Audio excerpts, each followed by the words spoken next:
வணக்கம், நான் doctor K Bharanidharan, senior consultant diabetologist, Kauvery ஹாஸ்பிட்டலில் இருந்து பேசுகிறேன். ஸ்வீட்னா ஹாப்பினஸ்னால் நம்ம ஃபேமிலியோடு இருக்கிறது, ஃப்ரெண்ட்ஸோடு இருக்கிறது, அதே நேரத்தில் ஃபங்க்ஷனில் இருக்கிறது. ஸோ இந்த ஃபங்க்ஷன் தீபாவளி எல்லாருக்குமே ரொம்ப ஹாப்பினஸ் கொடுக்க வேண்டிய விஷயம். அதே நேரத்தில் ஸ்வீட்டு இல்லாமல் தீபாவளி கிடையாது.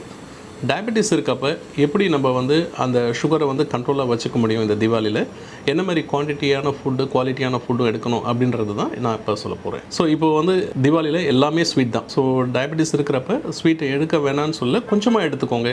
அதே நேரத்தில் இப்போ நிறைய விஷயங்கள் வந்திருக்கு ஆரோக்கியமாக. ஸோ நம்ம ஸ்வீட்ஸில் பார்த்தீங்கன்னா சுகர் ஃப்ரீன்னு சொல்கிறாங்க, ஆனால் அது கண்டிப்பாக சுகர் ஃப்ரீ இருக்குமான்னு சொல்ல முடியாது. ஏன்னா பிகாஸ் அதில் டிரான்ஸ்ஃபேட்ஸும் இருக்குது. அதனால் கொஞ்சம் கம்மியாக எடுத்துக்கோங்க, அந்த குவாலிட்டியாக எடுத்துக்கோங்க.